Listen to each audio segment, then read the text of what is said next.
I'm Dave Ringo, and this is Across the Hooniverse, and we're going to talk about the scoops and revelations that we got from this week's episode of Doctor Who, Arachnids in the UK.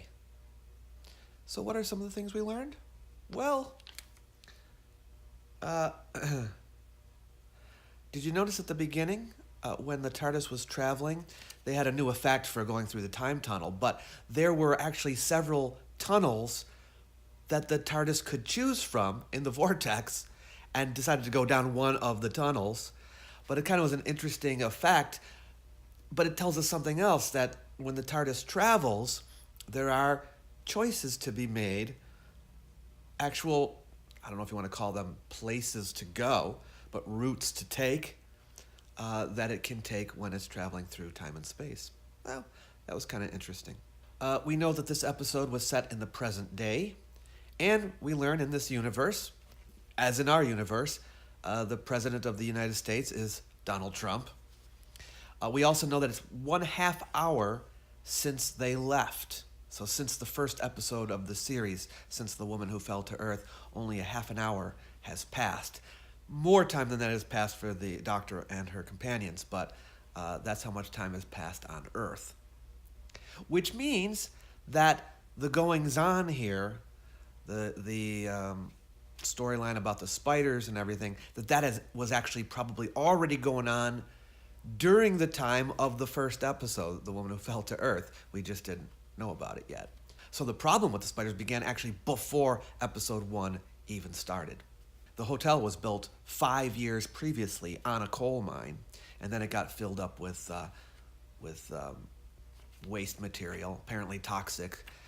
Yes, it's the old toxic waste is, creating monsters.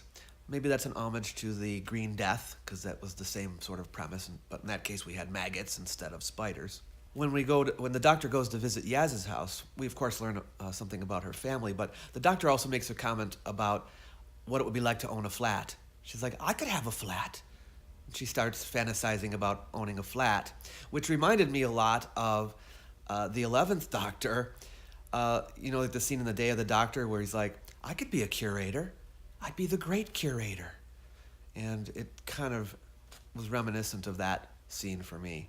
But one of the more interesting lines that a lot of people are talking about is when she says, and I quote, I used to have sisters. I used to be a sister in an aqua hospital. Actually, it turned out to be a training camp for the Quistum Calcium Assassins. I hope I'm getting the name right there. I'm just going off the TV. Sounded like she said Quistum Calcium Assassins. Sounds like she said aqua hospital. But people are making much of the sister part, like, oh, I used to be a sister. And so the question comes up, oh, is she talking about her family from before? That was brought up this series already. But when she says in a hospital, an aqua hospital, was it a hospital underwater? I don't know. It sounds like a sister, like a nun type sister, a sister in a religious sense, taking care of people. Now, it is possible that when she uttered the first line, I used to have sisters, that she was talking about her family, and then she switched and started talking about, I used to be a sister, in this hospital. That's possible. But even more interesting to me than the idea of having or being a sister is to the family scenario, what it means about the Doctor's family, if it means anything about the Doctor's family. Even if we're talking about a sister in a religious sense, like a nun, that still suggests that the Doctor was, at some point in the past, a woman. Now, this has been brought up before. We mentioned this in the first episode, The Woman Who Fell to Earth.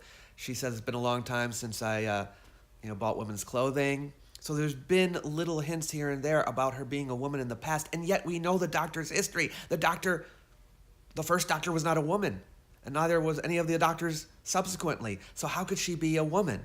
And it could link back to the whole timeless child thing, the theory that I mentioned to you in my last episode.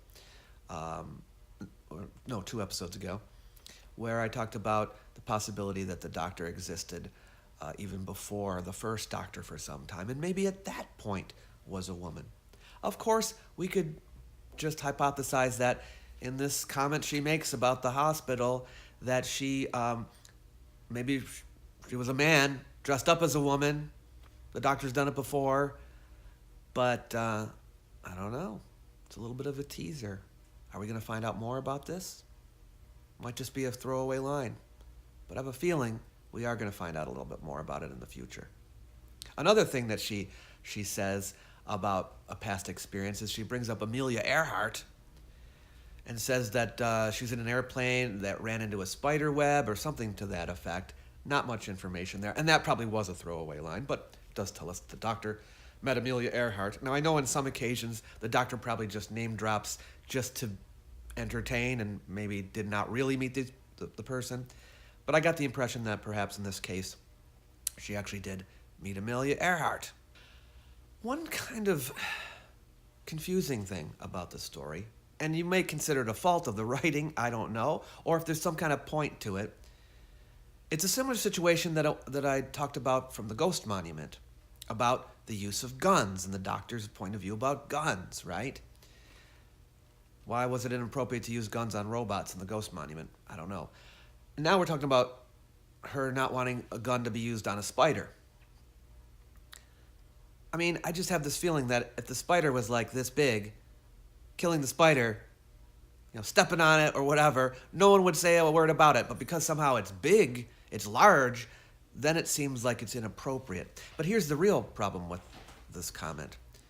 Why was it wrong to kill the spider quickly with a gun, but it was perfectly all right to just put a bunch of spiders into a cage and let them starve to death in there, or the large spider for it to just suffocate to death? Why was that okay? A miserable, torturous death was somehow all right, but shooting the spider with a gun was wrong. Maybe I'm just misunderstanding what was going on, but it didn't make a whole lot of sense to me. There is this theme, though, about the doctor being against guns. It seems like she's against guns on principle, just about it being guns, than on the use of the gun or why the gun is being employed or something like that. So it's hard to say. I don't know if there's going to be more explication of this in the future, but I have to say it's a little confusing the way Chris Chibnall is presenting it. Let's see if we learn any more about it in the future. And finally, the last point I want to bring up is at the end, when the doctor has her new family in the TARDIS, she says, when I pull that lever on the TARDIS console, I'm never quite sure what's going to happen. Which is cool because, you never know where you're going to end up. It's kind of like the randomizer, or in the early days of the first Doctor, you don't know where the Doctor's going to end up. But the question that came up in my mind was, then why pull the lever? Oh, I don't know what's going to happen when I pull this lever. Let's pull it. I guess it's for fun, maybe. But it reminds me of like the old joke where the guy goes into the doctor and says, a physician doctor, and says, "Doc, whenever I do this, it hurts." And the doctor replies, "Well, don't do it then." The same situation here, like, oh, whenever I pull this lever, where am I going to end up? I don't know. I could end up anywhere. Well, then why pull the lever? Yeah. Well, where's the doctor going to end up next? We'll find out next week. Thanks for listening in, everybody, and I'll see you for the next episode next week.